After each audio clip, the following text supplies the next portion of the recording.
Welcome everyone to Politically High Tech with your host Elias. This episode's gonna be pretty damn interesting for a tech one, and I'm gonna tell you why. And I'm gonna sound like a boomer to some of you. Book is a technology, okay? Book is a technology. Argue with me all you want. Just go ahead. Go expose your own ignorance if I'm going to be nice about it. Don't make me bring my New York smart mouth, okay? You just put the comments. It's gonna be there. I'm not gonna cancel. I'm not gonna delete it. I'm gonna expose, probably even pin it. Probably just put a dumb comment or something like that so people can know. Just kind of like, a virtual version of that commentator wearing a Don's hat in a classroom. Yeah, let's do that. So before I'm not even getting to introduction yet, I'm ready to attack you and listen to you crazy listeners. Yeah, they're right here. They're gonna enjoy it, and trust me, they're gonna be fun as hell. It's not gonna be one of those spiritual ones, even though I think it's good for you, and it's not gonna be one of those political ones that, oh, I'm tired of hearing about Trump or Biden or whoever. No, this is gonna be very different. It's gonna be exciting, and I'm just gonna sprinkle just a little bit of a hint, just a little bit. It's gonna have a great amount of nostalgia, and yes, and I am breaking my own rule because I think the rule is stupid at this point. And it's gonna have some pop culture reference. So they're popping barriers in this episode. They're popping barriers, and I'm just done with it. I'm done with it. Things evolve. I can't stay the same forever, So, and lately they've been doing a good job. They proved me wrong that pop culture can be used for good. I became cynic. I said, I don't care about hearing about the size of Kim Kardashian's ass or whatever, or even what the Will Smith slap. Yes, I said that on purpose. One of them is a fan of him, by the way. So, hey, people make mistakes, and since they're celebrities, their mistakes are greatly magnified. Mm. That's a good thing about being a private citizen. You make a mistake, only very few people know, okay? A celebrity, once you make those mistakes, the whole world knows. They're going to forgive you for a while. They're going to go through that time of unforgiveness. But let me get to introduction. Let me get a little bit back to business before I go all over the place. So we have two authors here. No, not one guest. No, we have two. Okay. We got Jay Watson and Kyle Wiltshire. I got your last name right? You got it. Nailed it. What's up, Elias? Thanks for having us. Yeah, man. Yeah, no problem. They are going to tell you about a story. I think it's best for them to say it because knowing me, I go all over the place. I might focus on something that some people may think is insignificant and I could miss something very important, or who knows. I'm just gonna go all over the place, and I don't want to trust my randomness. Just butcher introduction. So I'm just gonna give you probably like one paragraph of overview. What are famous rock stars from the past who died young, very sudden, tragic ways, but they actually faked their deaths and became secret agents? That's crazy among itself. I couldn't even come up with a story like that. Welcome to the world of the dead rock stars, the heroes we never knew we had. And the main character is a bit of a tech genius, socially awkward, kind of like the known one. The usual, the main character is not that interesting to me. It's normally the side characters or even the secondary characters are interesting to me. I don't know, a bit of an asshole. I'm kind of anti-protagonist. It's like the Spider-Man movie. I vote for J. Jonah Jameson to expose Spider-Man. Spider-Man. Or even sometimes the villain if I'm going to go a step further. Yes, I'm wearing a wicked hat today. Spirituality out. Rationality out. No, they're going out, okay? So let them go further with the introductions. Let them do the plug-in. I'm going to shut up right now. Take it. Thanks, man. It's exciting to be here today and be with you. Yeah, we're really excited about our book, The Dead Rock Stars. It came out a month ago yesterday, and it's been doing pretty good. We're really excited to see where it goes from here. We grew up in the 90s. 1999 was a big year for us. I graduated college, and so Kyle was 1 year later there. And that world and that time was really interesting when it came to technology because everything was happening so fast. The internet went from being everybody had an email that was assigned to them in college, and it was a bunch of numbers to Gmail taking off, Google showing up, not Gmail, but Google showing up, and then Amazon was taking off, and we're like, Amazon, an online bookstore, that's never going to work. Who's going to put their card in the machine? Who's going to get their card over the internet? Anybody can take it. And so all of the technology that's going on at that time was really fascinating to us. And we love the idea of talking about a little bit of a spoiler, but talking about Y2K. You know, I don't know if you made it through Y2K, but it was a pretty ominous time for a lot of people who were worried that all the computers were going to crash in the world, all the banking systems were going to go to zero, all those kind of things. People were pulling money out of their bank accounts, and so I think we would consider ourselves experts of that time, Kyle. I mean, sure. You know, I'm an expert in remembering that time. I don't know if I was an expert of that's good. All the technology. That's really good. But you know, for our story, Kyle and I took some time every morning. When we drive to work, we go to different places for work. We would talk about ideas. We'd watch whatever movie, whatever TV show, whatever pop culture stuff's going on. And then we start to say, you know, I think we could probably do this better. And so we talked about it. Everybody says that. Everybody says they think they can do it better. Nobody ever really actually does it. You know, people try, but you know, that's just all talk. Well, one day we were talking and Kyle had this idea, and I was pulling into the Sonic and getting my, you know, Route 44 drink, and Kyle was kind of pitching this idea. Kyle, you want to pitch it? Sure. Yeah. I mean, Elias, you already did a really good job, but you know, I had thought for a long time about the premise of this story. And, you know, it was this thought of, you know, man, all these rock stars, you know, particularly the ones from like the 70s, they call it like the 27 Club, you know, those guys that all died at the age of 27. I was just thinking about them and I was like, man, what if they really didn't die? What if they faked their deaths and became secret agents? And as I was thinking through that idea, I just started, you know, all these different lines of thought started coming into my mind. And so I'm telling Jay about this, and you know, Jay and I, like he said, we've talked a lot about over the course of our friendship. We've been friends for, you know, 25 years, and we've talked about a lot of things. And so sometimes, you know, he sort of humors me and go, "Oh yeah, that's okay," and sometimes I sort of humor him and go, "Oh, that's okay." And I feel like in my memory, I feel like he kind of paused after I said the idea. I was like, oh, I guess that's stupid. And so I think I made a joke. And I was like, yeah, that's $1 million idea, right? And Jay replied with, Kyle, that's not $1 million idea. That's $1 billion universe. Let's do this. And so it was just like that instantly we're like, you know, and charging towards it. Yeah. And to be clear, we didn't know what we were doing, alas. We had no idea. What we really wanted to do was we wanted to make a movie. But you don't know how. I mean, like, that's complicated. That requires lots of different elements to make a movie and funding and all those things. And we didn't know how to do any of that. And it was like, all right, well, let's write a story. Let's write a book. Well, how do you write a book? We'll just figure it out. And so we just started. And then as we started, we got more and more excited about it. We'd write a chapter, we'd like it, and things kind of took off. And then we're like, okay, how do we put all this stuff together? And we began to kind of take the whiteboard, begin to write down chapters and ideas. And we knew where it started. We knew where it wanted to end. And so we just kind of worked our way towards this narrative. And, you know, I think it took us about 2 years to write the first draft. You know, we've got regular jobs too. We've got life, we've got family and kids. And so trying to stay focused on it could be a little hard with everything else that's going on. It took us about 2 years to kind of write the first draft. Then once we got to it, once it was done, we were like, okay, where are the plot holes? Where are the things that drive everybody crazy in every story? Somebody writes a story and you're like, well, why did they do this? They never even brought that back up. What about this? And so we started kind of combing through it to find, you know, the kind of the plot holes. And because the last thing we wanted to do was have two nerds like us pick apart our story down the road. We know they will.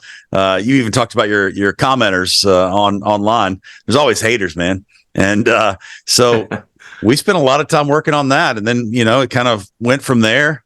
We included some other people in the process, a content editor, and then grammar. And then we finally sat down. I don't know. Was that 2022? It's 21. Summer 21? Maybe it's 22. Yeah, it's 22. Yeah. We sat down. Go ahead, Kyle. Yeah, summer 2022. We just met a guy through another guy. And he just so happened to be in Nashville where we lived. And after a lot of no's, we've been told no a lot. A lot of publisher no's. A lot of publisher no's. You know, a couple agents told us no. You know, we went several routes. We finally got an audience with this guy. He came to our town, and we just, you know, were able to sit down with him. We pitched the story, And he was like, guys, that sounds great. He told us about his process. We're published by Morgan James, is our publisher. Told us about their process, how to get a book published. And, we just kind of took it from, went for it, and it's sort of like as quickly or as long as it took to kind of get through that door, to get the book written, to get, find someone who would say yes, to get through the door. It happened just as quickly where we started getting yeses and we started, seeing the ball moving down the field a little bit. So, yeah, but I mean, it's like 2018 to 2023, it was, I meant quickly once we got met, the folks at Morgan James, then things started happening quickly. It took a long time to get to that point. But once we met Morgan James, it was like, some doors were opening. So it was really cool. Do you think it got scared? Go ahead, Les. Things I want to add. Yeah, man. Yeah. Whoever reject you, a bunch of punk asses. I'm saying right now, this is so crazy. If I was a publisher, I'd say, you know what? Let's experiment with it. Throw caution to the wind. Let's see how it goes. Yeah. I love something different. I mean, don't be surprised you're going to see a purchase from me really soon. I'm already curious as hell about what's this all about. And I hope you keep it mostly spoiler free. We'll do our best. But I'm already. By the time I read the synopsis, I said, "Damn, this is something." And I come with imaginative ideas, but I'm not even sure I could deal with all those no's. Because you already say you dealt with rejection. No. This is crazy. This is stupid. Are you out of your mind? I mean, come on. This is not like you're promoting political conspiracy theories. I can understand that. But maybe those morons thinks as, okay, so according to y'all, somehow Tupac is still alive.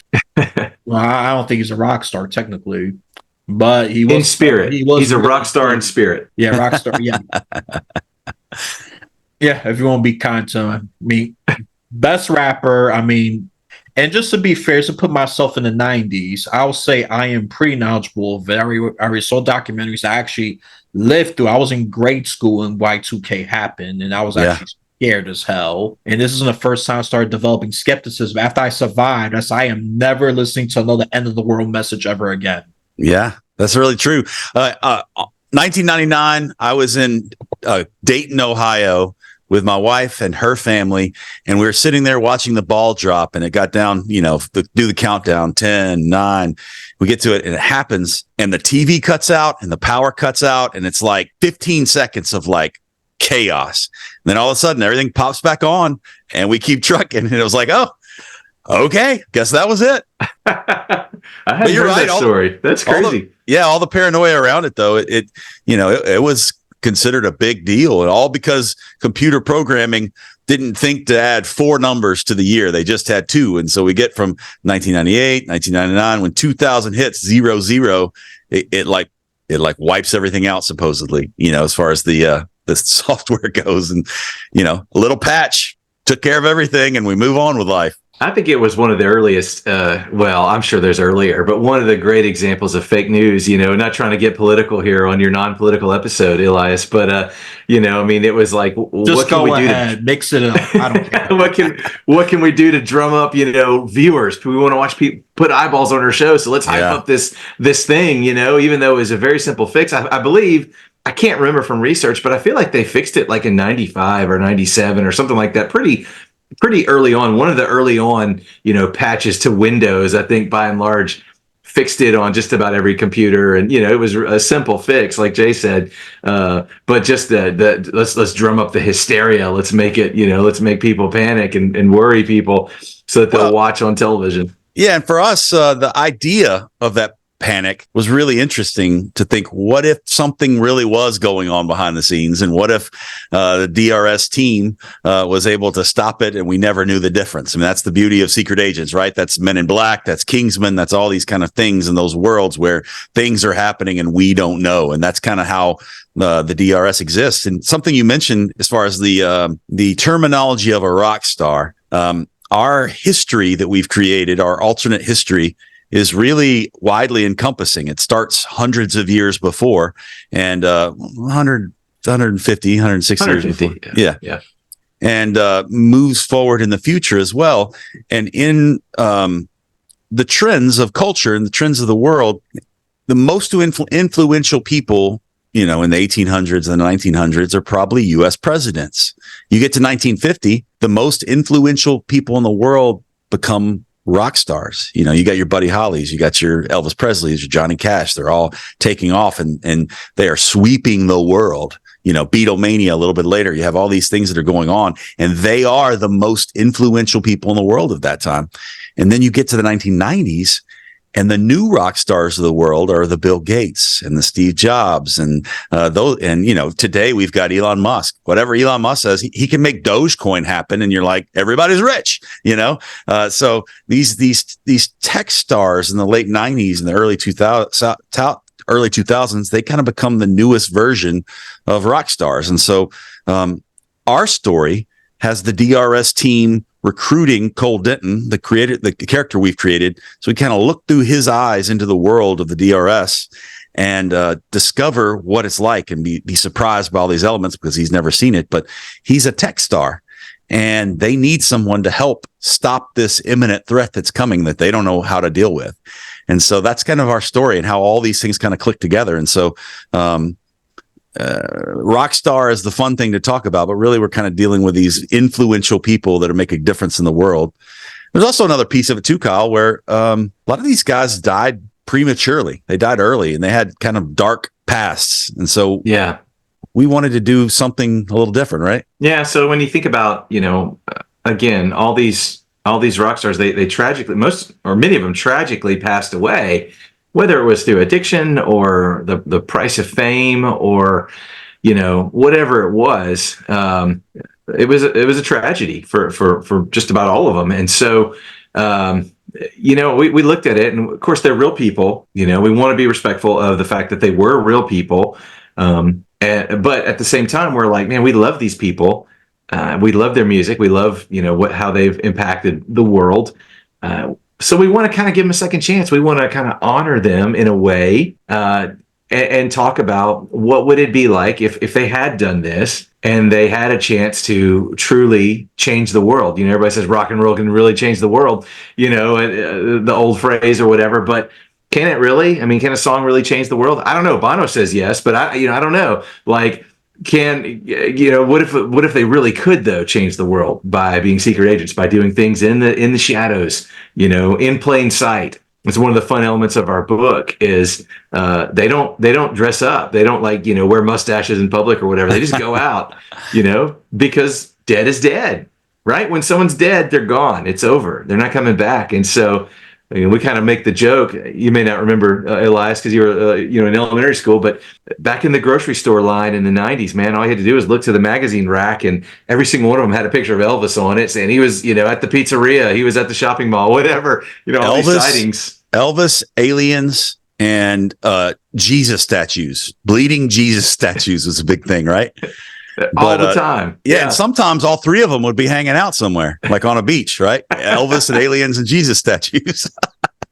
You know, I did see a lot of Elvis Presley that I was just so curious about. Why the hell got so much Elvis Presley? Is he just part of the past? You know, me as a obnoxious young smart ass. He's just part of the past that said, all right, well, all these old people cry, just move on. Of course, I was getting into pop culture at that time. I mean, especially I would say like 96, 97. I was really starting into pop culture, like the rock stars, the rap, even wrestling and all of that. Whatever was really hip, I was really into, even TV shows, what have you. So I got some knowledge. If I'm going to declare myself an expert, hell no. But I got some knowledge because I did things I wasn't supposed to as a kid. Watch adult programming and all of that. Even though I got the cool status for that. So I never when you think about Elvis, all right, so there's no one-to-one comparison to today. Elvis is like a mixture of people. He'd be like, you know, like the talent of like a Justin Timberlake, somebody who's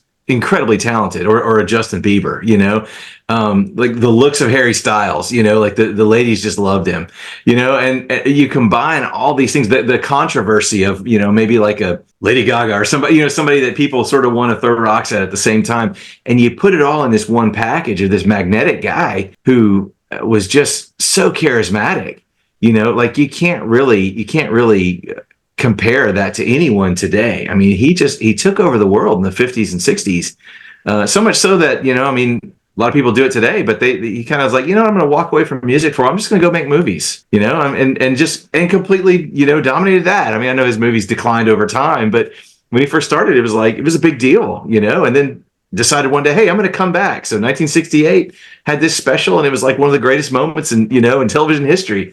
So I mean, the dude just had a sway over society that there's nobody that has that kind of pull, in our world today. I don't think. I was in Memphis, Tennessee a couple weeks ago, and every place that I went, Elvis was there in some capacity. Every place in Memphis, like he's inescapable still to this day in 2023 in Memphis, Tennessee. It's wild. I know for sure not even money could buy that kind of legendary status right there. It's crazy. Even I know about it. I'm after him. So yeah, that speaks volumes. And I'm sure even the certain Gen Z who are smart and curious, they know about him too. Someone tried to disown him. It's like, oh, he's so like 100 years ago. No. There's a reason why he's there. I mean, there's no one like him. What's the closest thing I could probably compare it to? Probably Michael Jackson, maybe. But yeah, Michael Jackson would be the last guy who had that kind of like ability to just show up and change the temperature of a room. He was just unparalleled, really crazy. And like all these people are rediscovering him from Baz Luhrmann's movie a couple of years ago. Sofia Coppola just put out a movie this past, maybe last month, but it's from Priscilla, his wife's perspective. So people are rediscovering Elvis. He's kind of coming back into the forefront a little bit. So it's cool. Maybe our timing's good to have him as a key character in our story. Oh, hey, real quick, take advantage. No, go ahead. Real quick, Elias, you mentioned you got into wrestling in the 90s. Who was your person? Who'd you like? Who are your wrestlers you like? Oh, yeah, I kind of like the bad people. I did the Undertaker, the Kanes, the Stone Cold Steve Austin, the Rock was a jabroni in my book. I love I remember that terminology. I'm aging. Also, I don't know. I just love, especially what was the era called? Yeah, the Attitude Era was when I got Attitude Era. Yeah, that was like the mid 90s, like I think the early 2000s when that thing ended. Yeah, to me, that was peak wrestling entertainment. I know it's BS, but it's great entertainment. Okay. Yeah, no, it's acting. It's scripted. It's not fake. Okay, yeah. It's script. You can't fake what those guys have to do in the ring. The pounding you have to take. The ring part. But the outcome is scripted. I think that's the best way to describe it. But it's amazing what they can do. Oh yeah, and they broke boundaries too. How they did. They had to fight outside, and they even did all kinds of weird shenanigans. And that's why I love competition. You had to compete with other wrestling federation, WCW, ECW, that kind of stuff. Yeah, so they had to really pop up with something. But now since I think what was another thing they got? I'm so lost with that. I don't give a shit about wrestling anymore. So you told me all the new people. So, oh, that's nice. I don't care. So were you an NWO fan? That's the only thing that got me drawn to I was with the NWO. So look, they're the biggest, baddest guys. I'm gonna join what's the winner, what's the most dominant right now. I'm not gonna join the outside or the rebel group. They're all over the place. And also they were kind of bad guys. It was fun to be bad, which is you know. Yeah, that's what got my appeal. Yeah, the ONWO, and then they split. I was like, oh man, this is gonna be chaotic. Oh, this is gonna be good. Which side is more villainous? Which was a real NWO? Oh man, that's oh man, it was good. It was good to be a kid at that. And then I'm back to the present. The present life's actually pretty good. I'm not gonna some wacky stuff happens here and there, but it's pretty damn good. I can't complain. But wrestling. If you watch it back then, people, you had A+ entertainment. Yes, I'm throwing academia in there. A+ entertainment or freaking phenomenal entertainment. You're not getting that today. I'll tell you that much. Nope. Unless you read our book, it's highly entertaining. Highly entertaining. Yeah, books are not going out of style. That I could say. All right. It engages you in the way that a movie can. You have to use your imagination when you read a book. Yes, True. yeah, you can be read. It can be read to you, and then you could draw imagery. Yeah, but I don't know. For me, it's not. It's not as the same. I'll do that if I'm lazy or I'm cooking or cleaning or something like that, or just doing something else to multitask. But other than that, I still read the book the old-fashioned way, just to train a bunch of neurons to be muscular and stronger. That's good. I think one of the things that we were hoping for with our book is um, one of the barriers to entry for a lot of people reading is, just having to learn characters. So when the vast majority of the characters in our story are real people who, you can look them up on the internet, see what they look like. You can imagine, I guess with AI now, you can imagine what they look like, 20 years later or whatever. Our story's set in 1999, but so you could imagine Elvis died in 1977. What would he look like in 1999, 22 years later? So you can kind of have some, a visualization there. And so I think it helps people when they're reading, like, man, I know what Elvis looks like. We don't have to go into great details to describe what he looks like. People know what he looks like. He's got sideburns. We know what people know what some of the other characters look like that are in our story. And so I think that helps eliminate a barrier for some who, maybe don't want to get into something because they're like, well, I don't know who these people are. It's going to take so many time. There's a lot of characters, that sort of thing. There's really only a handful of characters that are our invention, people that we invented, who you kind of have to get to know. But they're fun too. They're great. They're great characters. They're a lot of fun as well. I don't know, for some reason, and I'm going to be just a proud skeptic. Most people try to sell me the main character. I said, I don't really care about the main character half the time. I said, let him get his ass beaten or even killed. And then, of course, I always get disappointed. They're not, most of the time, they're not made to be killed and all that. And yeah, I kind of join with sometimes the antagonist. It's like, yes, I see, that's the one I like. I have an understanding of that antagonist. I won't be surprised I'll be cheering for the villain if they have a concrete or maybe an abstract villain. If there's no villain, I'm gonna make up an abstract one. There you go. There's an antagonist. Okay. There's an antagonist. Yeah, it takes a while to get to it, but there's an antagonist. Oh, I like that. That's even better. You're gonna. That's a bit of a. Well, I'm probably gonna be biased. That's a bit like some of those Japanese anime. It takes a while to get to the main villain. They got to go through either smaller trials or smaller villains that seemed cool at the time, and then they're obsolete by season 2, and then they got some bigger. Okay, I like that. I actually like that. No, yeah, but I'm gonna confirm buy after this interview. Well, probably about tomorrow. Oh yeah, you're gonna see my purchase right there. Nice. I can't wait. I really can't wait. And yes, listener, this is not me being fake or being corporate. I really am interested. And I'm going to tell you what to do. You should too. Okay. This is very different. This is original. You want something new, innovative, and fresh? It's right here. Come on. Don't be stupid. Don't be stubborn. Right here. Right. Especially like rock stars, 90s pop culture, even AI, Y2K, even if you're conspiracy theorists, you can be entertained. Yeah. Even you QAnon people. Yeah. Well, actually, I'm not so sure about just just don't do the death threats thing, okay? You're fine. Other than that, you're fine. You're weird, but just don't do no death threats craziness. And for the far left too, I don't need to come up with torches because you think this is too, what's the word? Racist or not inclusive enough. I don't need that shit either. Calm the fuck down and just get yourself a book, okay? Calm down. Everywhere books are sold. You can get it anywhere, but also, Elias, if you order it from us on our website at deadrockstarsbook.com, you can get an autographed copy with a special edition seal. We'll send it to you. I'll even write your name in it if you want. But we've got them. We're ready to go, and we'll take care of you. No, I don't think it's going to be any need. I don't think I'm definitely not ready for the celebrity status yet. I'll say that much. That's your work. Names there. I'm just happy just to support it in the humblest way, even though I'm kind of showing off this podcast. It's a bit hypocritical. Yeah, just put up with it, people. I'm not going to explain it. Use your imagination just to create a bad story about me, okay? It's fine. I live rent-free in your head. You're making me a celebrity. Great. It's probably not the way I want it, but it's probably inevitable at this point. Hey, man, famous or infamous is nice to be known, right?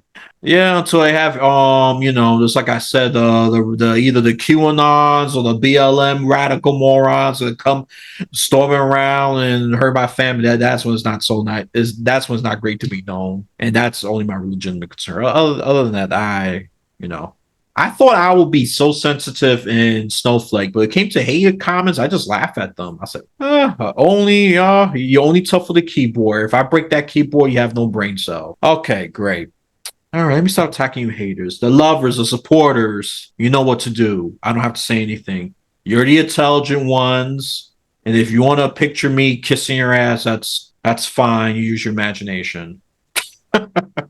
You're talking about fame. I was watching, recently, Matthew Perry passed away from Friends, and a lot of that coverage was going and some clips and stuff. And I saw a clip of Matthew LeBlanc who played Joey Tribbiani, and he was talking about the peak of their fame. This is when they did this reunion a few years ago. The peak of their fame. They're all sitting around the room where they filmed it, and he said, there was at one point when I turned on television. And all of our houses, all 6 of our houses were on the news, and they had helicopters, hovering over our houses. And then I paused, I could hear it. And all of a sudden I started looking, and I was like, wait, that's my house. Wait, that's my roof. Man, I got a problem up there. So he discovered he had some kind of problem on his roof from the paparazzi hovering over his house in a helicopter. That was so funny. That's some helpful intrusion there. Yeah, for sure. So he got up there and checked it out. Yeah, sure enough, he had a leak.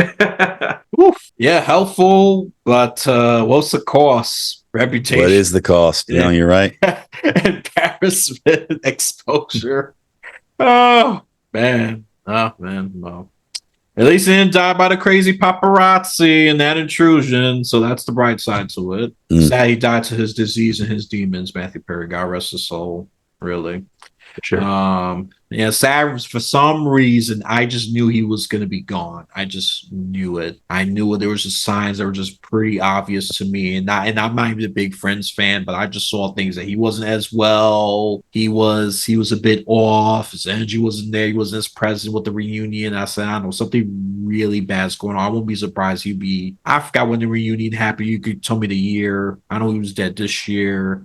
Maybe that was last year or 2 years ago. I was like, he's gonna be gone pretty soon. What a talent, though! What a talent! That guy's comedic talent his timing talent, but I just knew was so good. Yeah, good. It's such a tragic loss. Even though he's not in the 27 club, but it's still true loss, for sure. What is that? 52 club, 54 club, something like that. Yeah, he's in his 50s.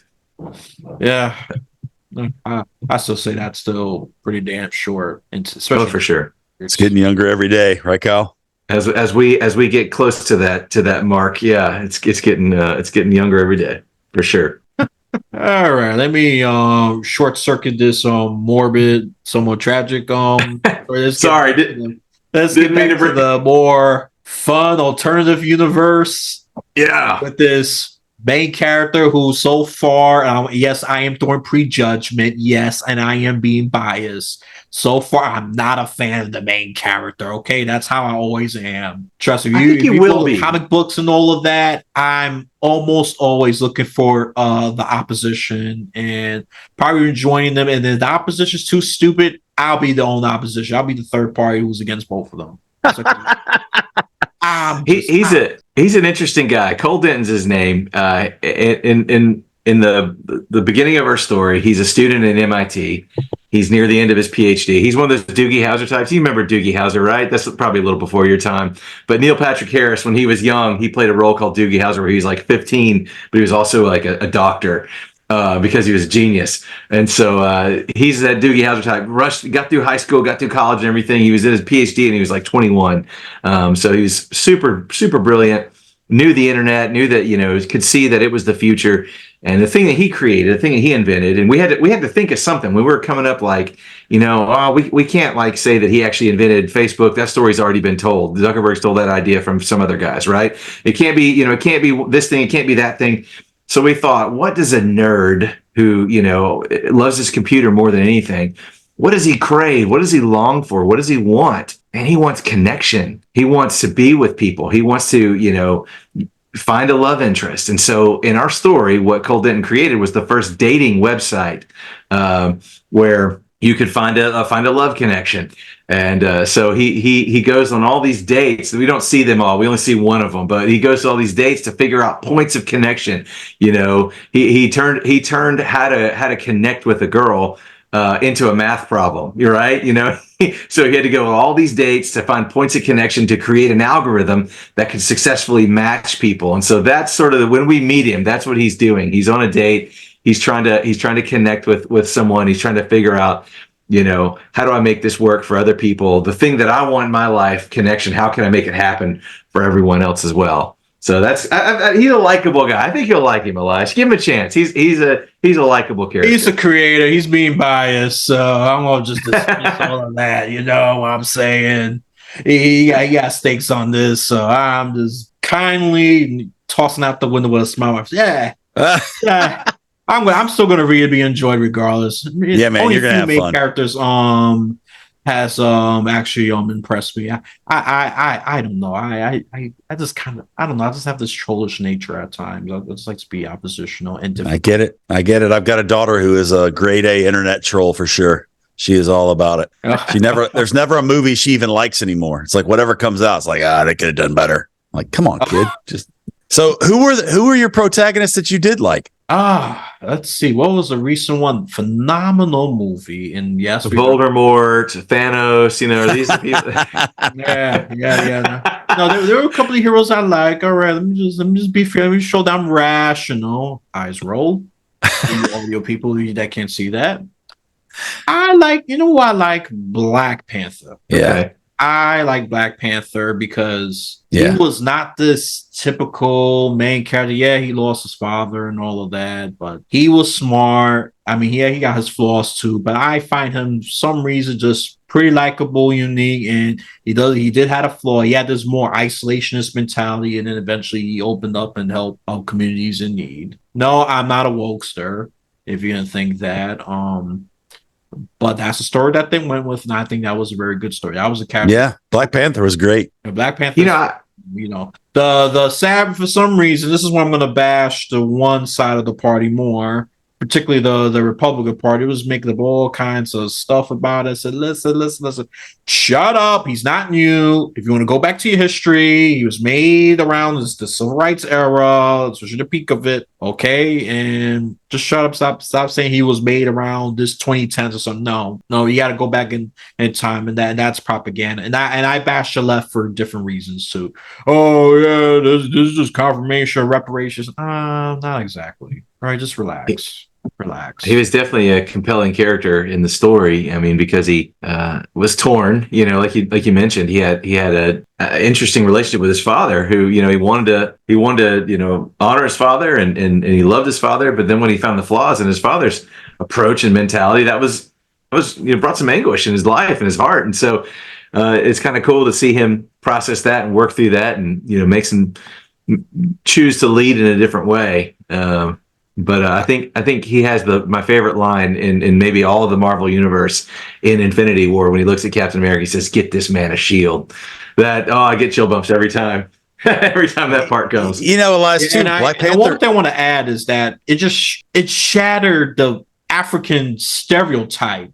Yeah. You know, there was this advanced civilization, you know, technologically, culturally, all that, you know. Sadly, you know, when you see a stereotype of Africa, they barely got clothes on, sometimes butt naked with a stick and a spear, and just having tribal wars. I'm sorry, Jay, I'm getting too excited. It was still distinctly African, though. That was the beautiful part of it. It was high tech, but still distinctly African. I thought that was really, really cool. Go ahead. As far as antagonists go as well, Killmonger was someone that we were actually interested in when we began writing our story, was to think about making sure that our antagonists were people that were doing something for a reason.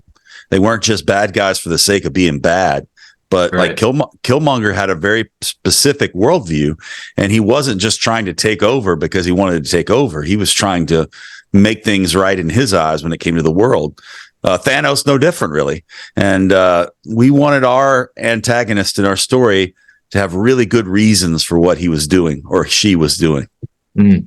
Yep. No, you see, I like it. And well, just to summarize it, an antagonist with a great backstory and a reason, not just, yeah, because some of those who are just there, I'm just cheering them on for a split second. After that, I say, no, you're too unrealistic. I say, after a while, I'm just gonna have to defect, and I'm probably too prideful to join the main character, but I probably backstab have the main character when I just disappear into the night or something like that. If I'm going to do something like that, this would be a somewhat of an anti-hero. Yeah, I identify myself more as an anti-hero sometimes. Yeah, this is coming from a Christian. Yeah, call me out. I'm a hypocrite. Great. Yeah, so let me get to the questions here. The conversation was so great. I already knew I was gonna kind of derail, but with a good reason. It was relevant to the book, and then we went off track. That's fine with me. So, well, I think it's a simple question for y'all. You already touched on this a bit. What do you think makes a story great? We already talk about antagonists with a background. I think that makes a story great. So just, okay, I'm an evil son of a bitch. I'm just gonna kill people just because I can. I got a gun. Yeah, I'll go first, Kyle, and then maybe you can respond with a different thought on it. But I think one of the things that makes this story great is the way we get to kind of reimagine, redeem, if you will, people that didn't get that second chance in life. That the world was really good to them, the demons, the addiction, the fame, whatever you want to call it. It took them too early, most of them, and because of that, we didn't get a chance to see them, take their journey, go take the role of maturing to where maybe we didn't even see some of their best work. And so in our story, these people that the world was so good to, we give a chance for them to be good back to the world. And we get to kind of see them in a different reality where we get to celebrate them. We get to kind of honor them. Our characters are not that different from who they were in real life. They're just, we ask the question, what would they be like if they were healthy? What would they be like if they were trying to come together to work for something good? Like it was our X-Men, our A-Team, our super friends that were coming together to stop the world, but they were all rock stars and music lovers. And so I think one of the things that makes our story great is we get a chance to give some of these people that we love another round of enjoying them for what they're doing and how they are. And we get to celebrate that. Well said. Oh, I'll tell you, if you want a phenomenal answer, that is just one of them. Only I get almost pretty good. I'd say that's very high up there. And when I say that, that means I mean it. Thanks, man. I don't say that. Thank you. I don't say that a lot. I'll say one of the apex answers to that. I'm not sure I could come up with someone that's better than that, and that's kind of tough for me to admit. All right, and I think we already touched on favorite movies and even comics because they first come comics and then turn to movies. They get adopted to different entertainment mediums. What's your top 3 favorite movies? You could just list them if you want to be efficient. Yeah, I think for me, I'm a Star Wars guy. Always have been. From the time I was a little kid, like that's the thing that captured my imagination, that made me, love stories and maybe one day want to tell my own stories. So I'm kind of weird. Most people, when they say Star Wars, which one of the original 3? Let me clarify. I'm talking about episodes 4, 5, and 6. The original 3, most people are like, oh, Empire Strikes Back is the best, or they say, oh, well, the original one's the best because you can't have any others without the original. But for me, my favorite is Return of the Jedi, just because I love when a story is completed. I love when it finishes well, and we see the full circle of Darth Vader. We see all those amazing things. So that's my number 1 favorite movie of all time. If I could only watch one movie for the rest of my life, it would be Return of the Jedi. So yeah, Jay, if you want to answer your favorite. Yeah. So did you say all your top 3 were? I just did all one. I just did one. Yeah. Okay. Now you know what? Yeah, just I'm just gonna change it. Just your most favorite. What's your most favorite? Oh man. Okay, I'm gonna give you my most favorites. I'm gonna give you 2. We're just gonna give you 2 because I think it gives a picture of kind of what for me, I think about movies that I want to go back and watch. I think about movies that surprised me. I think about movies that kind of changed the way I think a little bit. And one of those movies for me was Shawshank Redemption. Morgan Freeman, Tim Robbins, Stephen King wrote the short story. It became the movie. Frank Darabont, who is the Walking Dead originator, director, first couple seasons, he made this movie, and the movie was kind of ominous. Like you felt like something bad was going to happen, and then what you realize is it became a story about hope, and in the darkest of places, a story about hope. And there was these famous lines in it. I still can hear Morgan Freeman say, "I guess it's time to either, get busy living or get busy dying." And him looking up at the place where somebody had hanged themselves from a noose. And, that was kind of the moment where he's like, I guess I better, get busy one way or the other. I got to do something. And I love Shawshank Redemption. I love the story of hope. The other thing that I just love that I'm kind of surprised by, but it's one of my favorite movies of recent times, because whenever it's on, whatever's going on in any part of that film, I want to keep watching it. And it's Captain America Winter Soldier. I think that movie for me is probably the most perfect Marvel movie, because it's action, it's a great story, there's the big reveal of who it is, and then from that, just how it all kind of plays out and what we kind of see. Like that scene with them in the elevator is probably one of my favorite scenes of all time. I just loved it. I loved everything about it. I loved him seeing the sweat dripping down one of the bad guys' brows as they were about to fight, and all on the elevator together. I loved it. Loved everything about it. Okay. What about comic books? Yep, I'm gonna throw some. That's one of my originals, because I'm sure. Well, I'm assuming you're comic book readers as well, right? Well, that's funny. Jay and I, in so many ways, are kind of like opposites. And so Jay grew up reading the comic books, and I didn't. I was not a comic book guy growing up. Now, every now and then, if I was on a trip or something, I walked into a grocery store and I'd see the little turnstile there with the comic books. I'd beg my parents, "Oh, let me have this one. Will you buy this for me?" And so I've got a random Superman here, or a Batman there, or a G.I. Joe or Transformers, random comics that I have still in a collection somewhere. But I was not a guy that every month rush into the grocery store to get the new, or the bookstore to get the new issue. That was not me. But I love comic book stories that have been made into film and cartoon. I watched a lot of the cartoons growing up. So yeah, not really a comic book guy. If I had to say though, get to put my feet to the fire, yeah, I'd have to say X-Men though. That was the one that really. If there was a stack of comic books and I saw an X-Men on there and I had time to kill, I'd read it just for the heck of it. I've probably relate to that one. Yeah, the X-Men is the one that got me to the Marvel universe. It wasn't for X-Men. It was a Spider-Man, like a lot of you normies. Oh, yeah. Spider-Man. Yeah, you can tell I'm not a big fan of him. I like the Miles Morales one. Peter Parker one is overrated. Retired him already. My personal opinion. That's my personal opinion. I get it. I'm kind of the opposite. For me, I never got into Batman. I never got into Superman. That world was too big for me, and their reasons were too cosmic. And I like the Marvel stories. I like the stories of these simple people who had got these powers through different ways, and they didn't know what to do with it. And so that great power, great responsibility trope. I loved Spider-Man because I imagined I was him. I imagined I was a wisecracking, fast-talking, teenager who was stopping these, ridiculous bad guys. As I grow older, Wolverine was by far and away one of my favorite characters. He was so interesting. Maybe one of the earlier anti-heroes in some ways, the precursor to Punisher.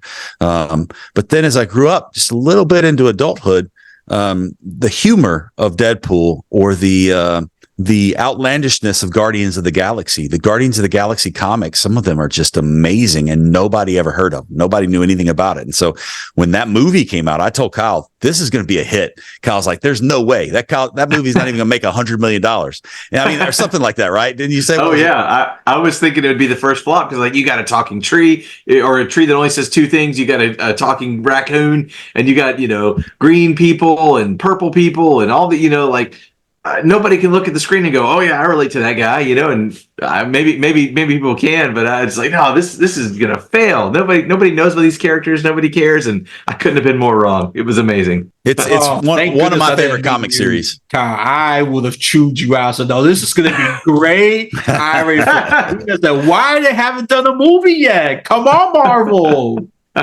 Grow a pair, release. Yeah, that was I the foresee entry to James Gunn kind of taking over, you know? Yeah, thank God for James Gunn. I mean, that's all I have to say. Oh no, when I started reading their comic books, and even researching them, I said, why they haven't done a freaking movie or even I can a TV show. I'm not sure it worked out, but at least just a great movie. Just bam, give them this great introduction because first impression matters. I wish it didn't, but we humans, we prejudge everything. Sometimes I'm proud of just to prejudge things, just because sometimes it pisses people off, and I get a kick out of it. But Guardians of the Galaxy, that one, I was release that, grow a pair, and I'm happy that they did. Yeah, And super successful, and I'm happy that I'm right, and I'm a visionary. As I don't care what you normies think or hell the haters of Guardians of the Galaxy. But I don't know. But in terms of current Marvel, they're kind of losing their steam, and that one I kind of foresaw coming. And yes, that's why I'm gonna call the more left-leaning people. Keep your wokeness out of entertainment, okay? That's it. I think that's one of them. And these characters are not that interesting either. If I'm gonna go for the more core criticism, except for Loki. I think Loki's the only thing that's interesting in my opinion. man, season 2 was great. Season 2 was great. My complaint about all of it is that it seems like they failed to do what they did so well in the first, up to Endgame, is that they planned it so meticulously. And, I think they got self-conscious over the fact that they were telling directors like, yeah, you've got to work this plot into your story. And I'm really sorry, but it's really important because it's going to play into the 3 movies later. So you've got to put Thanos walking in and grabbing a glove or something at the end of your movie. I know you don't want to do it, but you got to do it or whatever. I think it seems, I have no inside knowledge, but it seems as if they failed to plan as well as they did for the first series. So now it's like, what are they doing? Where's the story going? What's the connective tissue? Whereas there was seemingly connective tissue from, almost from Iron Man all the way to Endgame, that there was a connective tissue, a connective thread of story that they were telling from the start. And maybe they stumbled into it. Maybe it was an accident, and a happy accident that just ended up being amazing. But the last 2 phases or whatever have just been like, I don't know where this is going. I don't know if I want to join, be on the ride. I'm kind of I watch to the end, I stick with stuff by and large. So I'll watch them, until they quit making them probably. But I don't have the excitement and the passion that I did when they first came out. I was one of those opening night guys. I was there the first night they came out to go see these new stories. And now I'm just like, oh, I'll get around to it. When I can, I'll go see it. So it's kind of sad. And this one, I hate being right, but I say after Endgame, say, oh, they got big shoes to fill. Ooh. There's just like you said, the meticulous planning and an organic, slow build up to it with all these movies. I don't know. I don't know, Marvel. DC movies kind of suck. You didn't have much competition there to begin with, except for the whole Batman trilogy. Christopher Nolan, which I'll say the exception, not the norm. But I ain't gonna get into it. Okay, let me not take over. You can feel free to steamroll over this host here. The listeners are probably just tired. Oh, shut up, let them talk. Okay. Anything you want to add, Jay? I feel like you just as far as no, man, I'm good. I think that it's fun to build a universe. I think, for Kyle and I, we see this going in several different ways. We know we're going to write 2 more books that kind of, wrap up just 3 books. We love the original trilogy idea. So 3 books will be our universe. And then from that, there's lots of ways they could go. Lots of characters could have their own backstory, graphic novel or things like that. Or there's lots of different, decades they could even roll to. But for us, we're going to do, 1999. And then we're going to do the next couple of years, and we're going to put it together in a story that we're really pretty excited about moving forward on. Yep. And for you listeners, that's plain English is to be decided. You'll find out. That's all. That's all I'm going to add to that. And I want to keep the anticipation going. I try to be as anti-spoiler as much as possible, even though at times it's inevitable. However, I'm getting this book. You should too. And then if you want to have extra bragging rights, I'm sure they still got some first edition copies left. I did check their website right before I started this. I don't know how much it is, and if it runs out, you click the button. By the time it runs out, you can either blame yourself for being slow, or I'm gonna be vicious and dirty, or you could blame the hosts. Not even not even me. Actually, don't even blame me. Because I'm just gonna play the villain card. I'm gonna blame the guests here, both of them. Yeah, they provide enough content. That's their fault. Yep. Go after them. Spread the hate over there. Yeah, I'm sure someone's gonna blame us. Oh, you delayed this on purpose, so it could be rigged and we can't get the first game. I don't control that. Shoot, I don't control that. Shit. We got plenty. We're gonna. It's gonna be all right. Yeah, we'll take care of you. We got it taken care of. Say. No, I'm kidding. Let me calm down before one of them gets irate. Yeah, no, I'm kidding. I'm sure they'll really be handled. This is me being serious now for at least 2 seconds. This is probably one of the few serious statements besides getting the book, obviously. All right. No, that was shit. This is actually much better than I thought. I had good expectations already. All right. So let's just pretend this has been adopted to a movie and with a soundtrack in there. You have any idea who's going to play it? Is it too soon to imagine which actor? Is it B-list, a C-list, a D-list, or maybe even an A-list if you're going to be ambitious and daring? Well, let's see. We'll pick. We'll pick a few of the characters that we've kind of talked about a little bit, hints that are in the movie. Elvis is obviously in the movie. I don't remember what the back cover says. Does it talk about other people in the back of the book? I think John Lennon and Janis Joplin. I think there's a few. You got a copy right there. Yep. Yeah. There's a few that mentioned in the back. Maybe Kurt Cobain as well. John Lennon, Janis Joplin, Jimi Hendrix, Kurt Cobain. So let's talk about those. That way we're not spoiling anything other than on the back of the book. For John Lennon, Kyle, who did you think should be John Lennon? I mean, we're gonna go A-list, Elias. If we're gonna dream, man. So let's go Jude Law. That I think he would be the best John Lennon. Okay, Janis Joplin. Now, Janis Joplin. Here's the thing. She's always wanted to play her, and she's never gotten a chance to do it. But Renee Zellweger has always wanted to play Janis Joplin, and I think she would do a great job with that. Now, if not Renee Zellweger, Holly Hunter. That's what I was going to say. I was going to say Holly Hunter. Yeah. I was like, Raising Arizona. What's her name? Yeah, Holly Hunter. I think she'd be a good Janis Joplin. Jimi Hendrix. We've talked about a couple different people for Jimmy, right? Yeah, I mean, I think the best one probably would be Jamie Foxx, just because he's such an amazing musician. Could probably do all the music himself. But you also talked about somebody who's already played Jimi Hendrix, right? Yeah, Andre 3000 from Outkast played Jimi Hendrix in a film a few years ago, and so I saw him recently, and he's gray, and I was like, man, wow. So I think he'd look great in that role. Even though I think he's a little young, yeah. But did we land on Kurt Cobain? Have we talked about who Kurt's going to be? Well, I think and I would like to see a Sebastian Stan. Let the Winter Soldier play Kurt Cobain. Let the Winter Soldier play Kurt Cobain. Yeah, he'd be good. The future Luke Skywalker for sure. And then Elvis. Well, we spent a lot of time thinking about who has played the people before, and so Kurt Russell's first movie that he ever did was a TV movie where he played Elvis, and we thought that'd be kind of interesting to see Kurt Russell. But then, Kyle, you had another idea that was pretty good. Yeah, we've had a bit of a Marvel conversation here, but if you look at Robert Downey Jr. when he plays anyone other than Iron Man, he's doing a voice. Like if it's a Sherlock Holmes, or if it's Tropic Thunder, or if it's Dr. Dolittle, he's doing an accent of some sort. And so I think he could pull off Elvis, and he wouldn't make it corny, or like a lot of people do the exaggerated, I'm Elvis, like he would make it like he would actually sound like Elvis, and you'd be so shocked.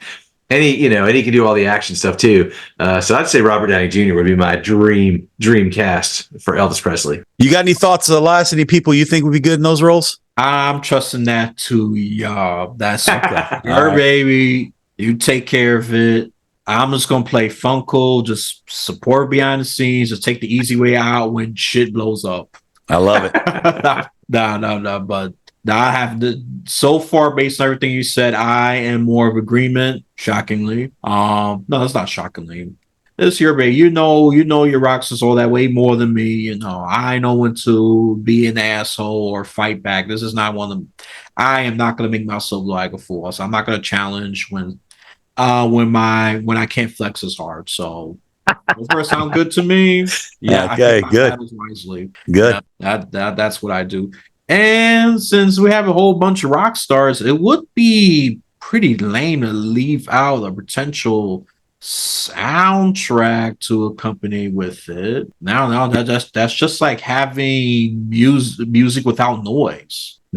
Well, music is a huge part of this story, and when we first wrote the first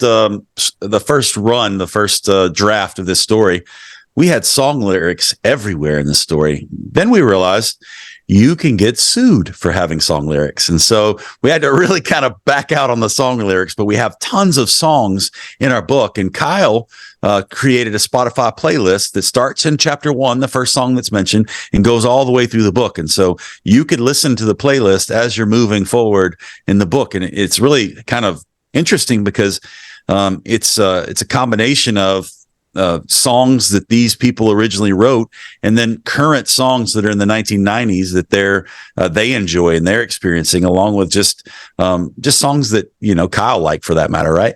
Yeah, that's right.